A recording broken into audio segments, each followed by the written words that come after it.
bertiga, Roy Suryo, Rizwan Syanipa, dan saya, Dr. Tifa, itu mengalami diskriminasi. Ini saya mau sampaikan sesuatu yang sangat penting ya bagi rakyat Indonesia ya. Terutama juga saya sampaikan nih, saya aturkan kepada Bapak Presiden Prabowo Subianto. Jadi ini supaya masyarakat Indonesia tahu bahwa kami bertiga, Roy Suryo, Rizwan Syanipa, dan saya, Dr. Tifa, itu mengalami diskriminasi, mengalami inequality before the law. Ya, supaya tahu, tanggal 7 November 2025, Polda Metro Jaya menetapkan ada 8 tersangka. Ya, tapi sampai dengan hari ini, 5 tersangka yang lain sama sekali belum dilakukan pemeriksaan. Ya, ini buat kami diskriminatif. Kemudian sebelum mereka diperiksa, bahkan kemudian kami bertiga berkasnya dari Polda Metro Jaya per 12 Januari 2026 sudah dilimpahkan ke kejaksaan. Ya, ini diskriminasi yang kedua. Ini kami mengalami inequality before the law yang kedua. Dan ini sudah di luar batas ya, sudah di luar batas. Namun secara ilmu saya ya, ilmu perilaku, ilmu neuroscience behavior, saya melihat tindak tanduk dari Polda Metro Jaya itu menunjukkan bahwa mereka itu kebingungan, mereka itu panik, ya, sehingga mereka melupakan undang-undang mereka sendiri, perkap, mungkin nanti Pak Al-Kafi bisa sampaikan. Mereka juga melupakan apa yang menjadi standar operasional prosedur. Kami, ya, sudah menyampaikan daftar permohonan saksi-saksi dan ahli-ahli, ya, untuk RRT. Tetapi sampai dengan hari ini belum dipanggil satupun. Bahkan kemudian baru saja kami terima bahwa mereka akan dipanggil tanggal 20 Januari 2026. Sementara berkas kami sudah dilimpahkan ke kejaksaan 12 Januari 2026. Ini artinya Polda Metro Jaya mengalami kebingungan secara waktu. Ya, kenapa? Kalau berkas dilimpahkan ke kejaksaan, artinya mereka sudah selesai melakukan pemeriksaan. Berkas sudah lengkap kan? Baru mereka kemudian patut dan layak untuk melimpahkan kepada kejaksaan. Nah, artinya apa? Polda Metro Jaya kami duga melemparkan bola panas. Mereka kebingungan. Kemudian yang kedua, ya, yang kami mau sampaikan adalah kami juga membutuhkan ini sebagai hak kami sebagai warga negara yang memiliki persamaan hak di mata hukum kita, ya, bahwa kami juga menuntut adanya ketransparansi terhadap 709 dokumen yang dimiliki oleh Joko Widodo, ya, yang dimiliki oleh Joko Widodo itu ada 709 dokumen, ya, yang menurut Badaskrim tanggal 22 Mei 2025 itu sudah di-spill oleh mereka sekitar 55 nih, kalau para teman-teman jurnalis ingat ya, mereka sudah spill sekitar 55 dari 709 dokumen tersebut, yaitu isinya transkrip, isinya registrasi, kemudian isinya foto-foto KKN dan sebagainya. Itu kurang lebih ada 55 dan saat ini sudah kami lakukan penelitian.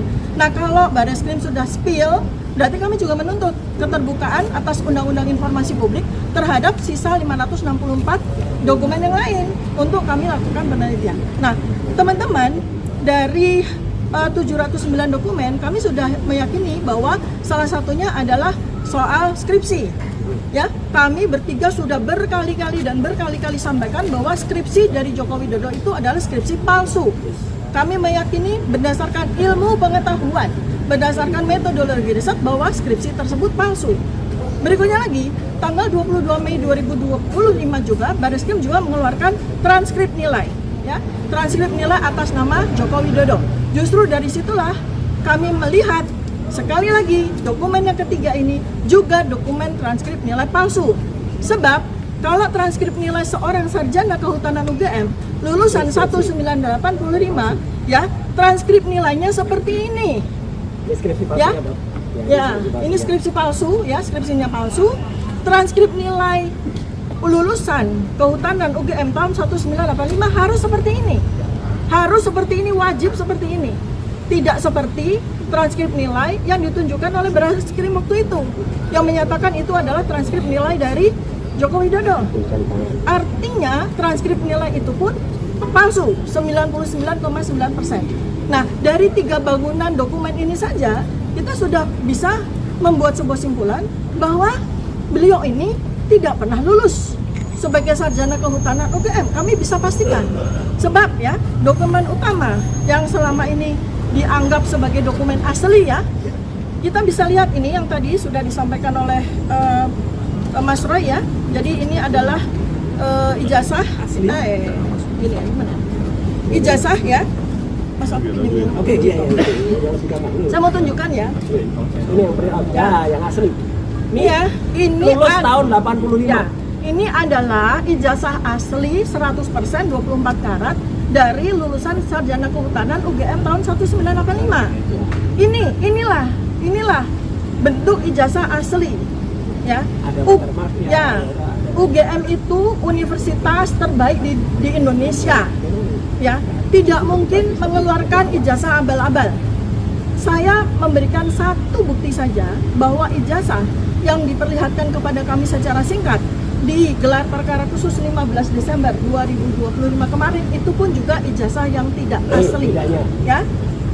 Dari satu hal saja yang teman-teman semua bisa melihat, dari apanya yang paling ceto welo-welo. Apanya? Ya, ini sama-sama keluaran 1985. Apa yang beda? Yang jelas sekali. Materai. Ya, materai merah Rp500 itu adalah sesuai dengan Undang-Undang tahun 1985. Sementara materainya Joko Widodo itu warnanya hijau, rupiahnya Rp100. Ya, ini adalah ijazah yang dikeluarkan bulan Mei 1985 dengan materai Rp500. Sementara ijazah yang katanya adalah Joko Widodo dikeluarkan bulan November 1985. Masa materainya turun? Tidak mungkin kan? Masa materainya turun? Kan tidak mungkin itu, ya? Kan tidak mungkin itu, ya? Nah, jadi dari sini saja belum kita sampaikan ada 11 perbedaan ya. Ini kalau permainan anak-anak itu ya. Coba Anda bisa lihat perbedaannya gitu. Itu ada 11 perbedaan ya. Yang jelas sekali. Nah, terus saya spill boleh ya, Mas? Saya spill satu-satu. Soal emboss atau emboss ya. Emboss ini adalah cetakan sebuah cap. Ya. Cetakan sebuah cap itu yang digunakan untuk mengunci tanda tangan yang bersangkutan. Jadi bukan sebuah ornamen biasa-biasa saja. Yang penting ada embossnya, bukan. Ya, emboss itu adalah bukan sekedar ornamen tapi cap untuk mengunci tanda tangan. Kalau cap ini digunakan untuk mengunci tanda tangan, artinya capnya dulu atau tanda tangannya dulu? Ya tanda tangannya dulu kan, baru dicap. Nah, itu bisa dibuktikan dengan uji forensik digital. Tanda tangannya dulu atau capnya dulu. Nah, kami bisa pastikan ya bahwa ijazah yang waktu itu diposting oleh Dian Sandi Utama tanggal 1 April 2025 ini seperti ini ya. Satu, ini beda dengan ijazah yang ditampilkan kepada kami di gelar perkara khusus 15 Desember 2020. Beda. Ya, kami bisa pastikan beda. Jadi ada dua versi ijazah Joko Widodo yang keluar. Kalau kita lihat dari postingan Dian Sandi Utama yang menyatakan ijazah ini asli, kemudian yang kemarin ditunjukkan kepada kami di gelar perkara khusus itu juga sebuah versi yang beda ya. Kalau kita lihat dari sisi embossnya, coba teman-teman lihat ya. Apakah ada embossnya? Ada kan? Ada ya. Nah, pada yang versi ijazah Joko Widodo 15 Desember 2025 terlihat samar-samar ada embossnya. Ya, memang tidak bisa kami tunjukkan karena kami pun hanya boleh melihat, tidak boleh memfoto. Terlihat seakan-akan ada embossnya, tetapi mata kami bertiga ini adalah mata peneliti. Kami langsung tahu bahwa emboss itu tidak merupakan sebuah cap timbul yang tetapi printing ya. Karena yang kami lihat dan sudah kami raba pada ijazah asli ini ya, embossnya itu ceklok ya, ceklok artinya cetak tinggi, ceklok ya, cetak tinggi, dan itu susah sekali untuk dipalsukan teman-teman ya, karena itu ada ornamen rahasianya pada emboss itu. Jadi dia bukan semata-mata seperti bulat seperti itu ya. Nah, jadi sekali lagi saya sampaikan kepada Bapak Presiden Prabowo Subianto, Bapak Kapolri, sahabat saya itu teman saya Tulistyo Sigit Prabowo ya, untuk janganlah memberikan buah mangga yang karbitan, buah mangga yang masih mentah tapi dikarbit ke kejaksaan. Anda harus profesional, sebagaimana yang diminta ya, bahwa kepolisian tuh harus melakukan reformasi total, termasuk di sini. Jangan berikan mangga mentah karbitan kepada kejaksaan. Yang ada nanti pingpong sana, pingpong sini, ya. Karena kejaksaan udah pasti akan mengembalikan lagi berkas itu kepada kepolisian. Biayanya besar sekali yang harus ditanggung oleh negara ini, ditanggung oleh pajak kita, ya. Setiap kasus ini menghasilkan membutuhkan biaya besar sekali, ya, ratusan juta bahkan mungkin miliaran. Masa kita semua akan kalah melawan satu orang yang jelas-jelas melakukan pemalsuan? Download Tribun X sekarang, menghadirkan lokal menjadi Indonesia.